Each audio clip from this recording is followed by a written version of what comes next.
Boa tarde, amigos da Rádio Boa Nova, programa O Cristo Consolador. Peço que nos ajudem na divulgação da doutrina espírita, colaborando com o Clube Amigos da Boa Nova pelo telefone 0800 12 018 38.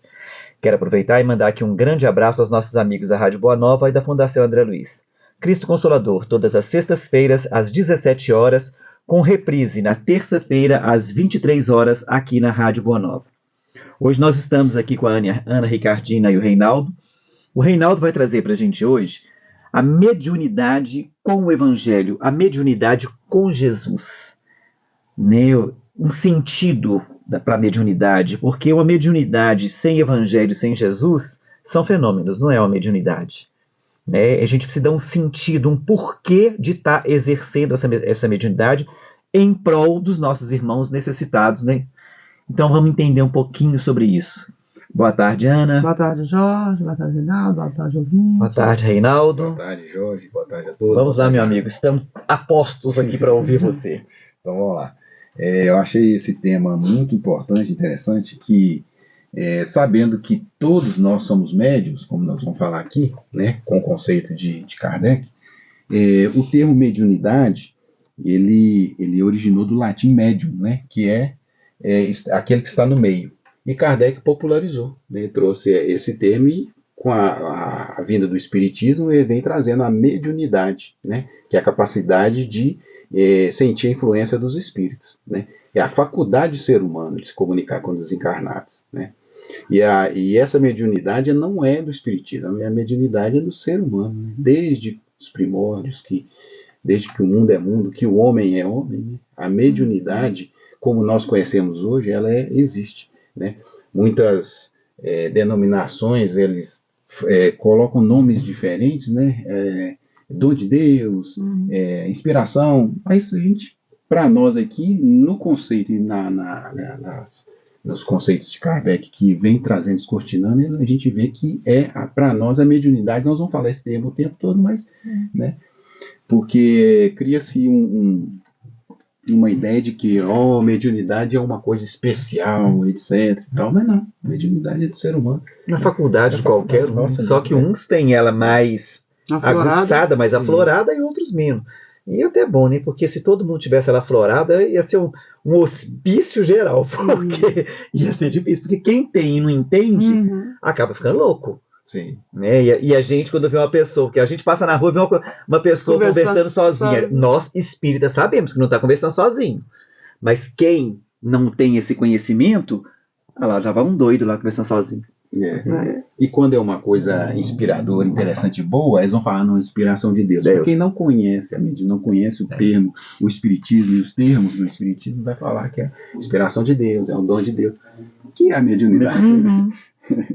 Então, assim, quem é o médium? O médium, como todos nós, antes de tudo, a gente precisa compreender que nós somos imortais, para entender que nós somos médios.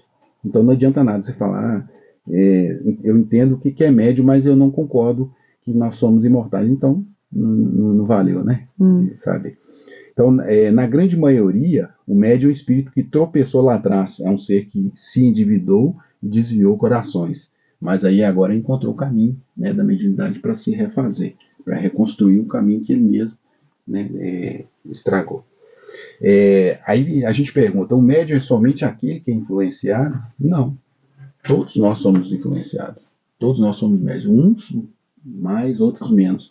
Inclusive muitos, a maioria, é como se não tivesse influência nenhuma. Mas o problema é que a influência ela é sutil. Né?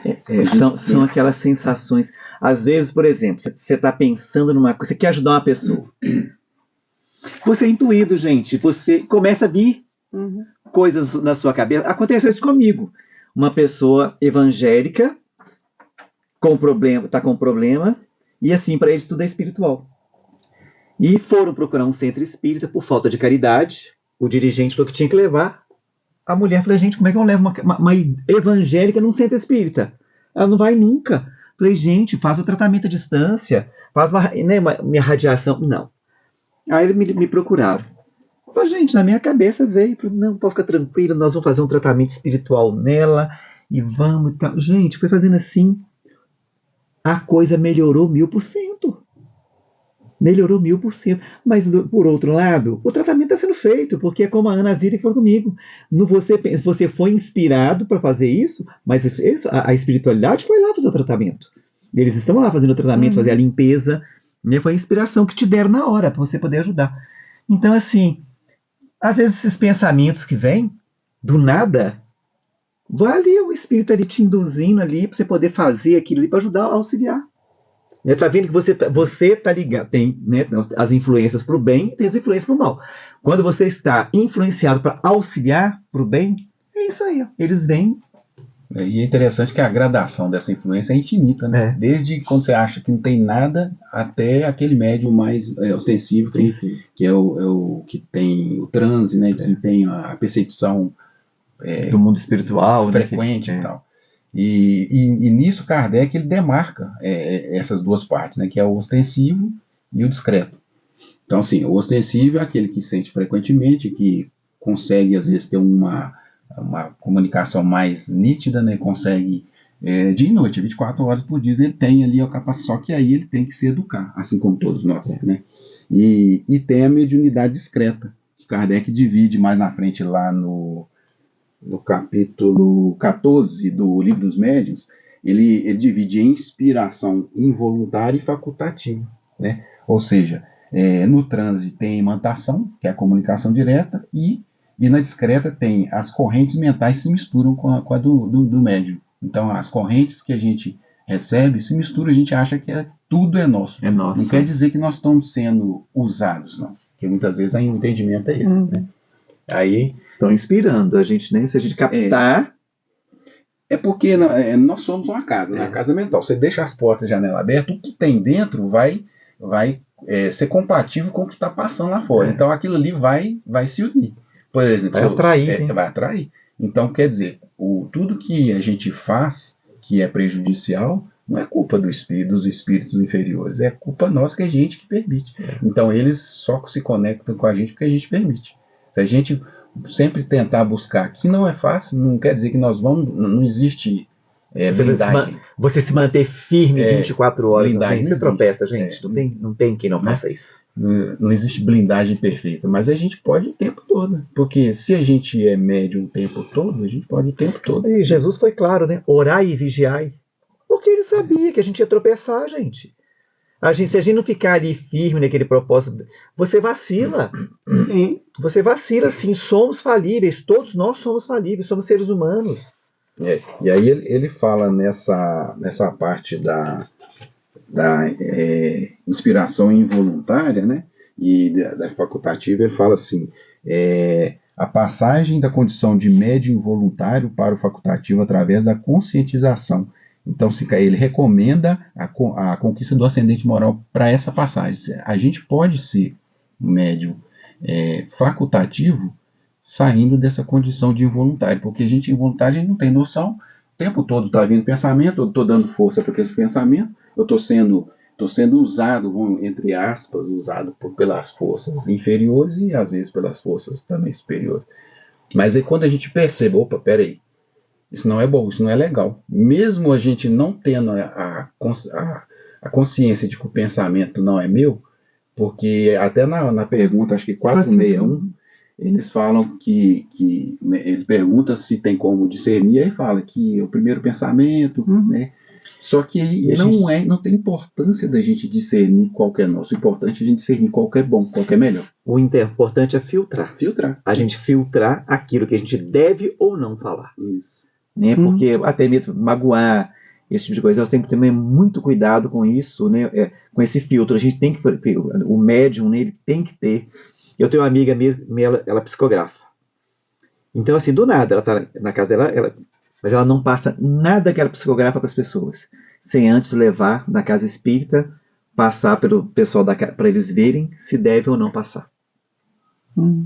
Ela faz isso. Mas não pode, né? Você sabe que isso aí já é fora do que o Kardec diz, né? Tem que ter uma proteção. Porque... Eu já comentei isso com ela. Mas ela falou que do nada, ela está na casa dela, ela está sentada, né? A mão começa.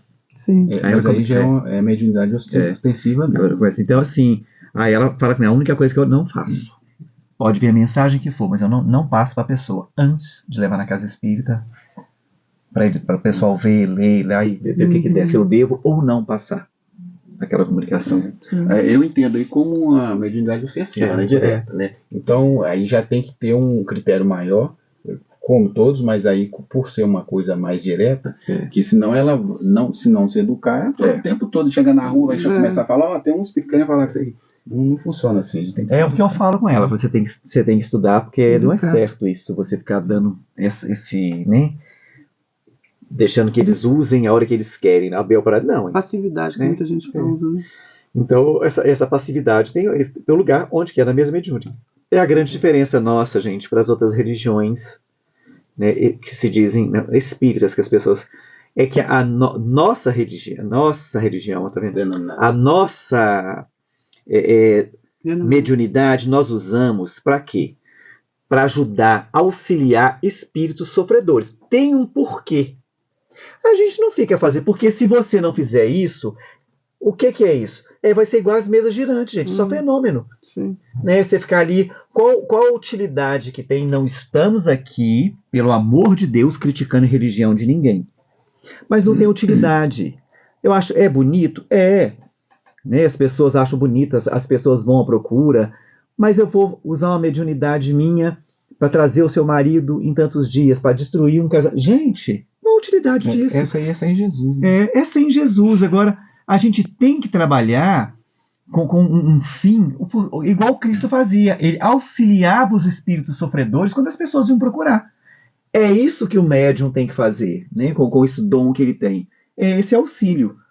Mas cada um está na sua religião, cada um está no seu, faz o que é certo. Nós temos o livre-arbítrio para isso, né? Nós não temos que ficar apontando o dedo para ninguém. Mas a nossa obrigação é mostrar para os espíritas, que são realmente espíritas, né? Que seguem a codificação de Kardec, que a utilidade da mediunidade é auxiliar espíritos sofredores. Porque à medida que nós estamos auxiliando eles, somos nós os mais beneficiados. Sim. E em questão da mesa girante, a época necessitava. Não é que nós estamos falando assim, Kardec, né, do jeito que se sente colocar, porque é um fenômeno. Naquela época precisava chamar a atenção. Os espíritos precisavam fazer isso. Mas Kardec foi inteligente. O que ele fez? Ele viu, ele percebeu que aquilo tinha um porquê de ser, ele estudou. E quando ele estudou, que ele compreendeu, o que ele fez? Ele codificou e deu sentido para aquilo. Porque se ele não tivesse feito isso, nós estaríamos aí com as mesas girantes até hoje. Passava batido no nosso, nunca que a gente... Não entender. Tudo nos seus lugares. Tudo na hora certa. Só na época certa. Cada um está na sua época. E essa mediunidade na questão do facultativo, né? Quando a gente passa a ser, aí, em vez de involuntário, facultativo, a gente também está auxiliando os espíritos também, encarnados e desencarnados, porque nós, além de estar auxiliando a gente mesmo, a gente está deixando de jogar para fora o que não vai servir, né? O que não vai prejudicar ninguém, igual você falou da fala. E assim como o médium direto, né, que é a mediunidade de transe, que é esse que trabalha na reunião mediúnica, o correto seria trabalhar sempre na reunião mediúnica. Porque é ali que ele vai conseguir proteção, né, também. Ser auxiliar. Não que a pessoa, muitas vezes, pensa assim, o médium ele está fazendo caridade. Na verdade, ele está recebendo ajuda. Então, assim, é uma oportunidade que ele tem de trabalhar. Ele está ajudando, com certeza. Mas, assim como nós temos a oportunidade de estar aqui na Casa Espírita, ele também tem a oportunidade de trabalhar. Então, o certo é ele se educar, sua mediunidade, educar no sentido de estudar, de compreender as leis, compreender a mecânica da mediunidade e trabalhar ela para poder auxiliar os desencarnados. Porque sem a mediunidade, nos dois sentidos, tanto no sentido dessa mediunidade facultativa, que a gente que consegue controlar aos poucos, sem isso a gente não consegue evoluir.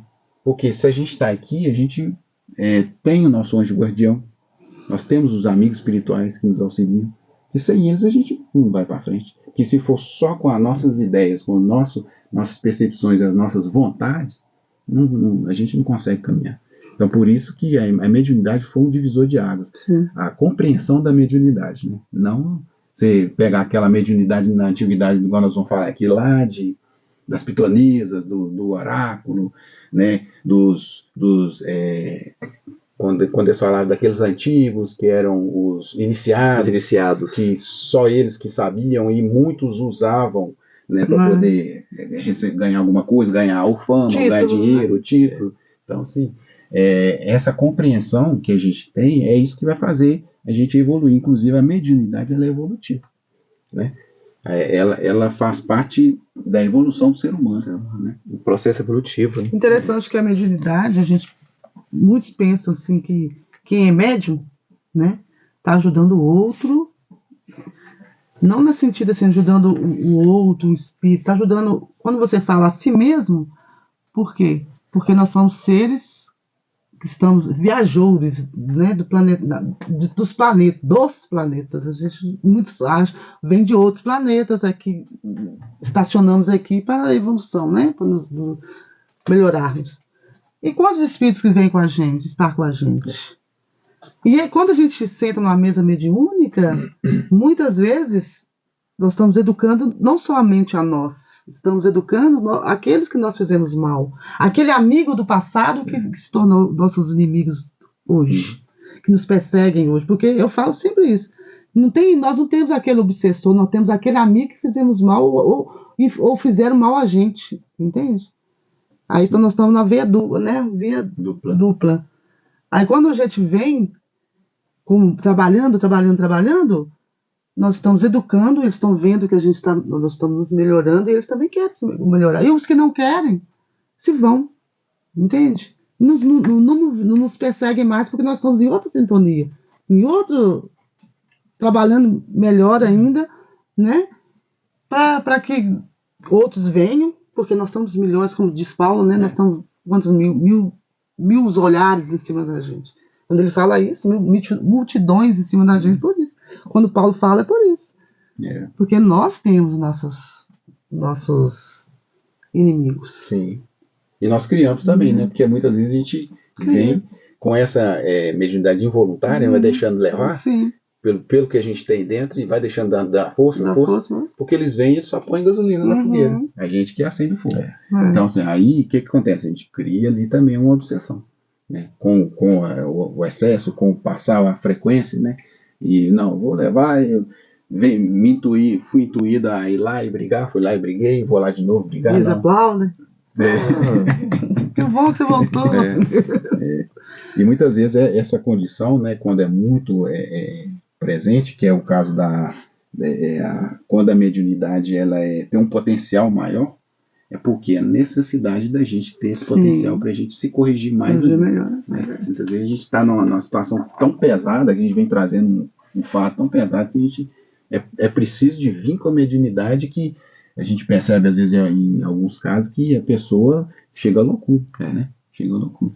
Porque talvez no passado não construiu, talvez no presente também não quis, não vou dizer que ser espírita, mas não quis se controlar. Porque pode estar em outra denominação, mas ele pode se controlar. Então, opa, isso aqui está errado, não posso fazer isso.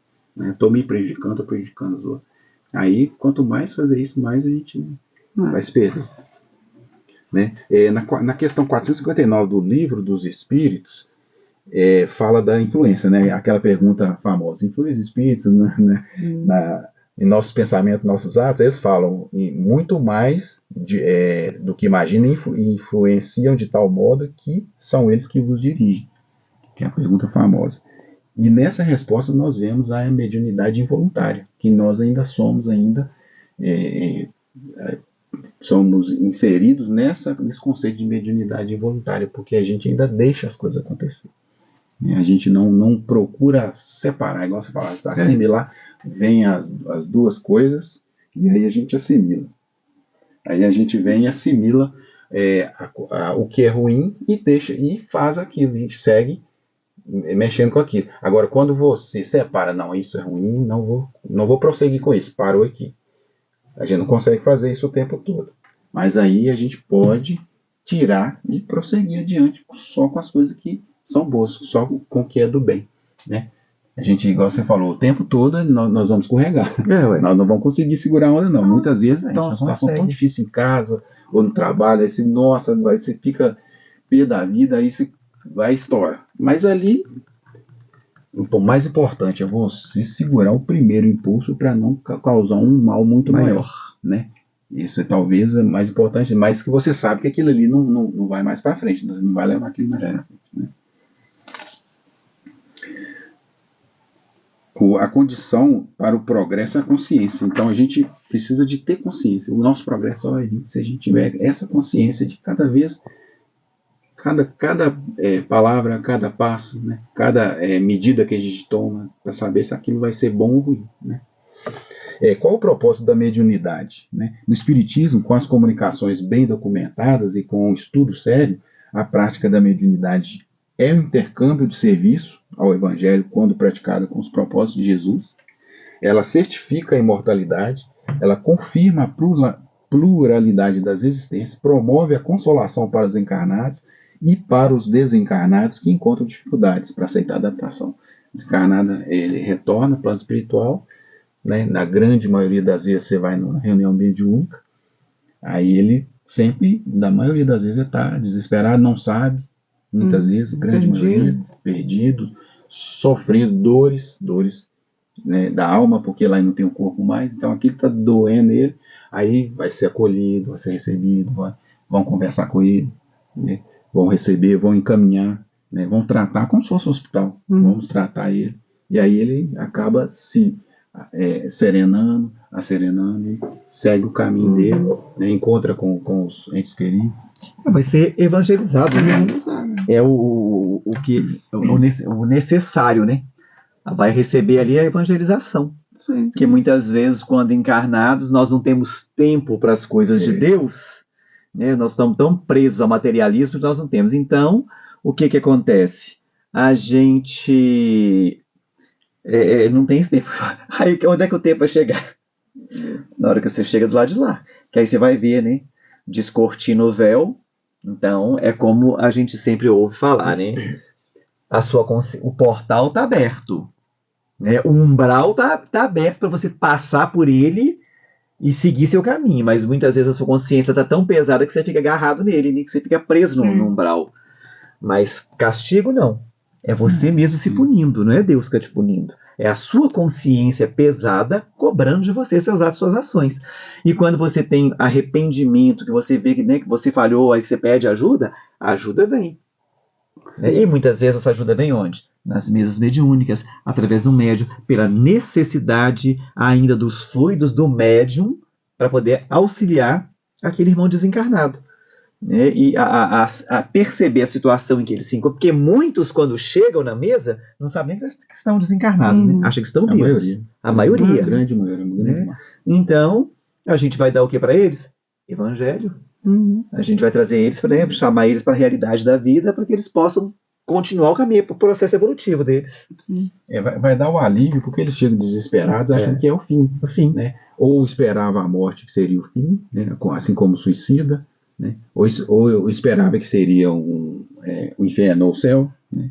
Aí chega lá, além de ter o choque anímico com o médium, ele vai receber também uma palavra do dialogador. A gente falava o doutrinador, mas na verdade o dialogador que vai levar uma palavra amiga, levar uma palavra de conforto para ele, porque animar ele, porque ali é só um ponto de passagem. Ele está prosseguindo, não encerrou. Não vai estacionar. E também inspira ele, tenta inspirar ele a presença de amigos, de amores, né? De pais, mães e irmãos, né? Principalmente mãe. Tem a maioria que... Eu fico imaginando, gente, essas pessoas que têm essa percepção de uma vida única, de céu e inferno, chega ela fala, meu Deus, vim para o inferno, o que eu vou fazer aqui? Eu não vou sair daqui, vou ficar aqui pro resto da minha vida. Deve dar um desespero, né? Você vê aquele lugar feio, horroroso, escuro, carregado. E você pensa assim, meu Deus, eu vou ficar aqui pro resto da minha vida, não vou sair daqui mais não. Deve dar um desespero louco desses coitados. Aí vem esse consolo, né, de saber que não, você não vai ficar aqui não, meu amigo, você vai ser levado, você vai ser tratado, você vai ter outra oportunidade. Não, deve dar um alívio tremendo. Eu estava estudando sobre a culpa, mas eu também faço parte desse contexto, né? sobre a culpa. E a maioria das pessoas que estão ali é por causa Da culpa. da culpa. É. Sabe por que eles têm culpa? A gente sente culpa? Muitos de nós sentimos culpa porque não sabemos que somos imortais. Porque não entendemos que estamos na carne, erros ou acertos. Mas tudo é aprendizado. Quando chegamos do outro lado, esse que você falou do portal, esquecemos o bem que fizemos, porque nós aprendemos que só fizemos o mal. É porque a gente fica muito preso no mal, né? A gente se prende ainda muito no mal. Eu escutei isso de um palestrante aqui que dá um estudo pra gente. Ele falou isso uma vez. Gente, quando vocês chegarem, porque espírita vai saber na hora que está desencarnado. Não vem que não. Pense no bem que vocês fizeram. Mas vocês vão ver como vai ser mais fácil atravessar esse portal. Porque muita gente só pensa que nós fizemos o errado. Olha pra você ver. Por isso dizem que o errar muita gente só fica vendo o mal, porque o mal fica mais em evidência. É como nós quando desencarnamos.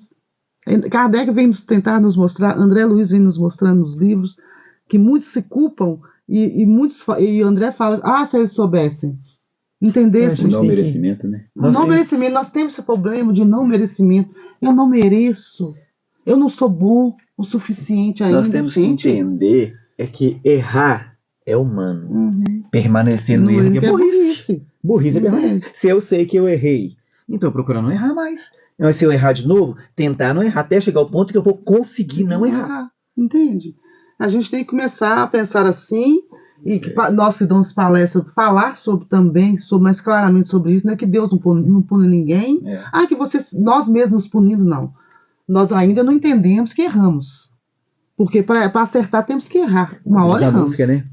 Eu descobri que Deus não castiga ninguém, a gente mesmo é que se castiga, meu bem. Entende? Por que nós nos castigamos? Por isso, nós viemos trazendo isso já lá de trás, entendeu? Errei, que agora o que eu vou fazer? Não, errei, agora eu vou sacudir a poeira, vou levantar e vou tentar não errar mais. Aprender com o erro.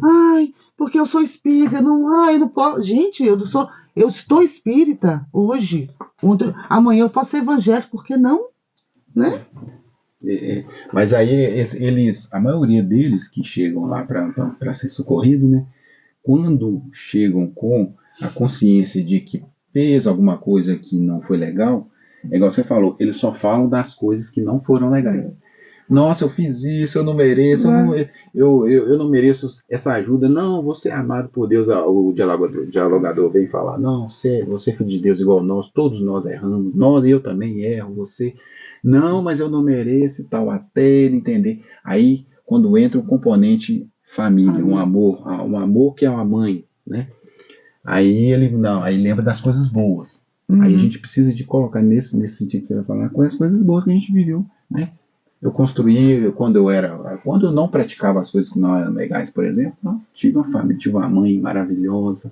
Nossa, eu ficava no colo dela, nossa, a gente conversava, eu tive um filho maravilhoso, a gente conversava, etc. Então, assim, isso aí já desliga e já volta a cabeça e opa, tem coisa boa também, eu posso seguir, fazer coisa boa ainda. Sim, então, eu vou pedir a Deus, assim, Jesus, me salve aqui, porque eu ainda tenho muita coisa para fazer ainda. É um acolhimento, né?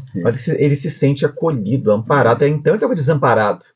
Agora está se sentindo acolhido, amparado, né? É totalmente diferente, né? É o que eu falo, é exercitar a mediunidade com Jesus. É isso, é o sentido, né? É isso aí. E assim, independente encarnado ou não, nós também, né? Sim, nós também, porque muitas vezes a gente fica aqui, cara, para baixo, né? Muitas vezes ideias suicidas, né? Não, o fim não é aqui. Tudo pode acontecer, né? Inclusive a mediunidade, ela vem trazer essa luz e beneficia os dois lados. O suicida que está lá revelou o sofrimento, né? E a gente tem consciência de que o sofrimento não vale a pena, porque o sofrimento vai ser pior. Então a gente pode parar isso aqui e mudar, para a gente ver que não tem o fim. O fim não é agora. Não existe o fim. O fim acabou tudo. Não existe. Você falando de suicida, eu sou muito curiosa no Judas. Eu pego muito coisas de Judas, leio muito sobre ele. Porque fizeram assim nesse ser, né? como se ele fosse um nada, né? Pela situação lá de Jesus. Eu estava lendo um dia, ele dizendo, ele sentado vendo Jerusalém, né? Aí chegou, esqueci o nome do autor desses espíritos, sentou do lado dele e reconheceu que era Judas. E Judas olhando Jerusalém. Isso de cima, olhando Jerusalém, fazendo a imagem, gente. É uma imagem que ele está projetando da mente dele, mostrando para ele Jerusalém. Ele vai e fala, entende? Fala que eles ainda não me entenderam. Eles ainda, eles aqui da terra, ainda culpamos, entende? Culpamos por muita. E hoje ele é um ser muito mais elevado que muitos pensam, entende? E Jesus foi lá buscar lá no sofá da profundeza, né? Tentando mostrar, e a gente não percebe, mostrando pra gente que o suicida é uma dor profunda, entende? Que eles tentem, que já vem de encarnações e encarnações, essa dor, essa não aceitação, entende? Essa não aceitação da vida, dessa vida que nós vivemos aqui, ó, dessa carne. É um espírito infinito, de repente preso na carne. Isso, teve um, eu não lembro o nome dele, teve um que participou da codificação, não sei se você lembra dessa história. Participou, ele participou de uns textos da codificação. E num certo momento, nisso já depois, ele entra em conflito com ele mesmo e suicida. Sim. Então, assim, ele contribuiu para a codificação, fez um médium, se eu não me engano, psicografou texto. Sim, ele mostrou até. Eu sei. Uhum. Então, assim, eu estou querendo dizer o seguinte, que o suicida, muita gente rotula um suicida como covarde, como o ápice do erro. Tudo bem, é errado, eu acho que é o pior. Covarde, como Jesus. Isso, covarde ao extremo. Todo suicida vai pro Vale do Suicida. Não é isso. Não é assim. Não é. Assim. A gente não sabe do íntimo de cada um. É o que está lá no íntimo. Às vezes foi no desespero, né? Às vezes foi no impulso. Pode acontecer. Sim. Agora tem também, assim, tem aquela premeditação, tem aquela situação que causa muito mais dor, que a dor já é imensa, mesmo sendo desespero, mesmo sendo impulso. É uma dor imensa, absurda, mas muito maior ainda é aquela que você se premedita, você não tem fé, não acredita em Deus mais, Deus não existe para mim e tal. Muito pior. Né? Aqui, voltando lá na antiguidade, né, a mediunidade, ela, desde quando o mundo é mundo. Então, lá naquela época dos oráculos, das pitonisas, dos profetas, então, toda a história, ela tem mediunidade presente, né? O próprio Paulo, quando Saulo se tornou Paulo, né, na história, ele foi médium de Jesus. Uhum. As cartas de Paulo foi inspirada, né?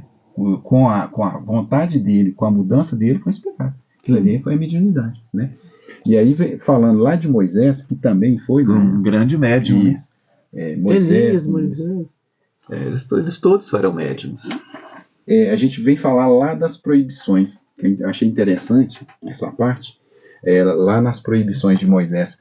E Haroldo Dutra Dias tem uma palestra que fala, como ele é um estudioso e ele é um juiz, né, juiz de direito, ele vem trazer o conceito de direito, né, que o direito em si, em toda época, ele vai valer esse conceito que ele vai dizer, que é o direito das proibições. Ele tem uma regra, não se proíbe condutas impossíveis.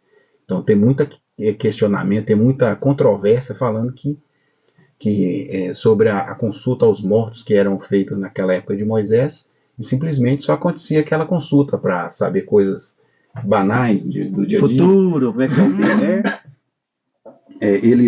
Eles faziam consultas para saber se eu vou vencer a guerra, né, os reis, as pessoas mais simples faziam se eu vou casar, se eu não vou casar, etc.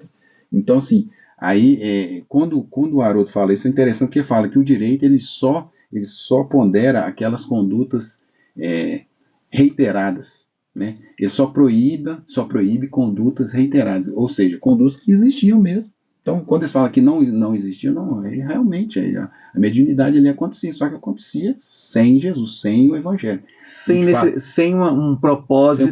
Sem um conhecimento. Né? Ainda estava ali naquele assim como vem muito antes disso, né, lá aqueles na antiguidade, né? Eles usavam só como adivinhações, Isso. né? E ali ainda não tinha, porque naquela época não comportava, né?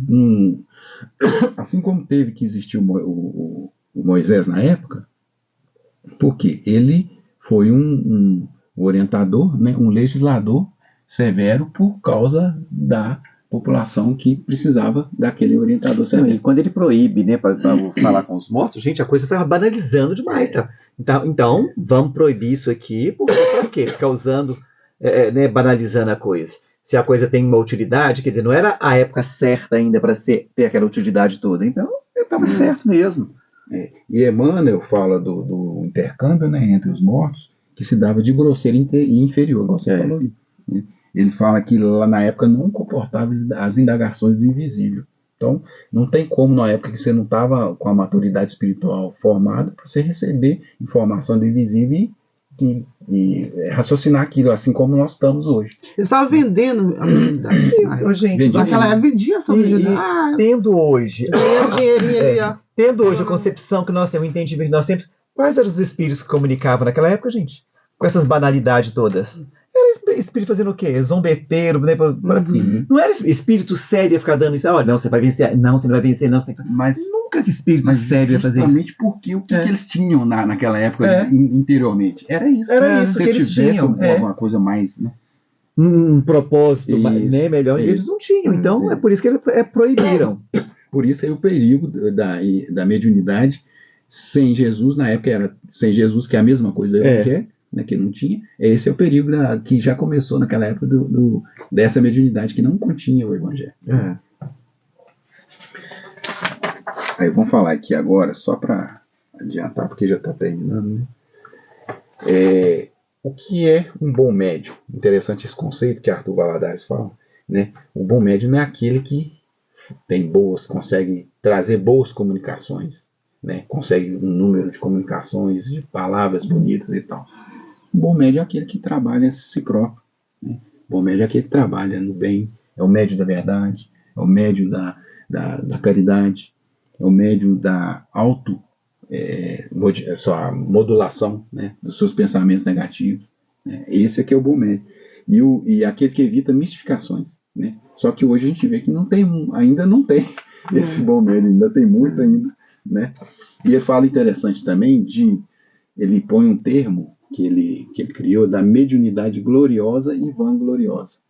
Quer dizer, a verdadeira mediunidade gloriosa como o exemplo que a gente tem, né, dos conhecidos, assim como os anônimos que a gente vê, Chico Xavier, a vida inteira, quase 100 anos, sem corromper ninguém, sem prejudicar ninguém, só ajudando, só pelo amor, pela caridade, pela paz, pela serenidade, pela instrução, né?